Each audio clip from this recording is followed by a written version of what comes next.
Today I'm going to share with you my homeschool space. We do not have a homeschool room, but we still homeschool. So there's still spaces in our house that we designate for curriculum or stuff. Like how do we store it? How do we keep it? Where do we homeschool? So today I'm going to kind of lay that out for you.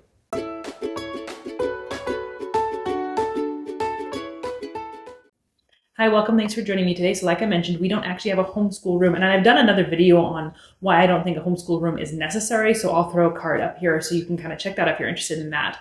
But just because we don't have a homeschool room doesn't mean we don't homeschool somewhere. And it doesn't mean I don't have spaces to put my curriculum and my stuff. So I'm going to kind of show you how I arrange our homeschool without an actual homeschool room, hoping that this is helpful for some of you who may not have an extra room to designate to homeschool. Like I don't have an extra room to give to just homeschool. So in a smaller space, or who just don't want to do that, it's kind of interesting to see how other people do setups when they're not doing it that way. So as you can see, we are in front of my dining room table. This is really where we homeschool. In the mornings, I roll out our homeschool cart along this wall, and I'll show you where it's stored normally. I sit here, and whoever I'm working with sits on either side of me, and this is where we homeschool. As our kids get older, they can be more flexible to sit wherever they want. But right now I found that it really helps with the wiggly little ones if I have them on some sort of chair. There's some sort of boundary to hold them into that chair a little bit. They still wiggle, but it's contained more. I don't know why that works for them, but it seems to. My one concession really to making this a homeschool space is this board up here where we have, our German vocabulary that we're learning. We have a map, and I'll change this depending on what we're studying and put bits and pieces up that either they want to share with dad or to review or practice or to keep in mind for me. So that's really my only concession to making this a homeschool space, is just having that as a practical thing.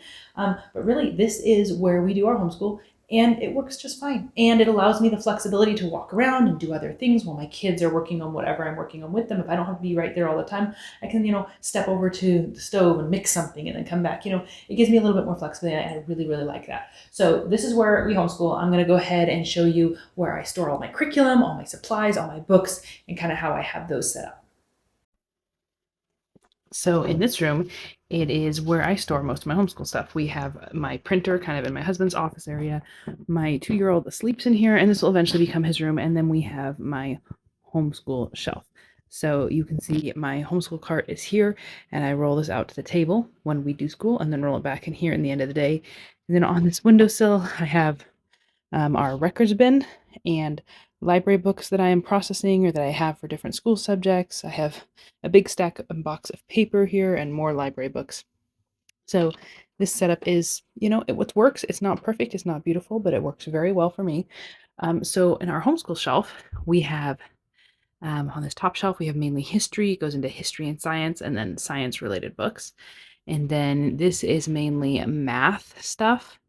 And this is most of my teacher resource books, teacher aids, and some poetry on the right side.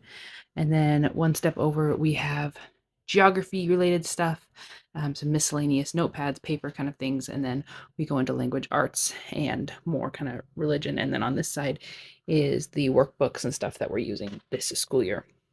As we go down in these cupboards, I'll show you inside here. We have lots of readers for my children, and then just some homeschool supply stuff. And then below are more readers for various grade levels. And then below my teacher's resources here, we have all sorts of manipulatives and puzzle game learning, hands-on learning type stuff that I will use for various grades when I'm ready. So these are just here for me to pull out as I need. It's not necessarily the neatest thing, but it works well. And then down here we have on this side, these are like history read alouds, geography picture books. These are things I plan to incorporate and use as resources throughout this year. And then on this side, we have language and art and music kind of resources. And then below are some boxes of things that I couldn't fit onto the shelf, so they go down there. And then over here underneath our science book, we have another one of these shelves, and this is full of science experiments. We bought a couple boxes when the business was going out of sale of various science experiment kits. And so I have my list in here of all of the kits that we have to pull out either with science or just when my husband wants to do something with one of our children. So that is what that is full. And then down here I have my binding machine, some pages, some coils, and my laminator and laminating sleeves. So this is how I have this room set up. This room will eventually become my son's room, and I plan to leave this shelf in here. Maybe not all the stuff on the windowsill and the homeschool cart, but this shelf will stay in here. My daughters share a room, so if my son has a room to himself, I figure that he can have some of the homeschool supplies in here.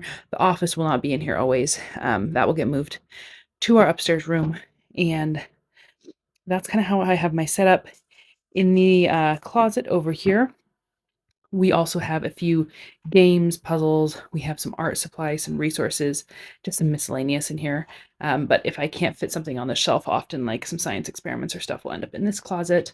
As well as out here, we have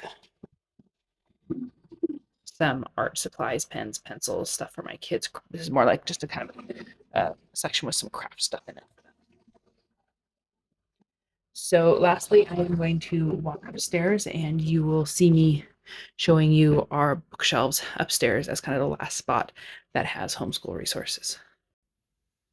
All right, so upstairs here we have the books that I will use to resource for our homeschool. So we have fiction, biography, you name it. But this is where I store all our books that I can use as resources as part of our history, geography, or just for our kids to read. We want to build a library for our kids to enjoy. And for the sake, so this is also part of our guest room. And for the sake of our guest who is staying up here, I'm not going to show you the rest of the room to give them their privacy and just kind of respect them. But this shelf here really covers only about half of this wall. So we'll be continuing to add. I have a couple more boxes downstairs actually once we get another shelf up here that I want to add stuff to. But let me kind of just show you what these shelves have. These two here have historical fiction, biography, that kind of thing. Down below is more of like encyclopedia, nature reader. And then if we move over here, we have Hardy Boys, Nancy Drew. And then down below, those two shelves down below are more mysteries and that kind of book, adult and child. And then this shelf here, these are more like younger or middle school type fiction, some adventure series, some fantasy. We're still in middle school to high school or adult kind of fiction, moving into the classics. And then over on this side here, we have more like true classics. So I love the shelf. I love that we are building a library, that we are having resources, that I can put storybooks up here for homeschool and have, the readers that we use available and on hand. And then my children can reread them and just enjoy them. We also in this room on a side have two other bookshelves that really aren't pertinent to homeschool so much. And again, just for the sake of our guests' privacy, I'm not going to show you them. One has more of like my husband's enjoyment novels. He likes a little more suspense. He likes Ted Dekker, Frank Peretti, kind of those. So a shelf with that style book. And then the other one has more religion or parenting type books on it. So those aren't really pertinent to homeschool, so I don't feel like I need to show you those. But this is where I store all the books that aren't curriculum per se, but just other readers. Thanks for coming along with me and just kind of seeing how I've laid things out for us. It's not perfect. It's not always beautiful, but it works really well. And I'm totally happy with how we have it set up.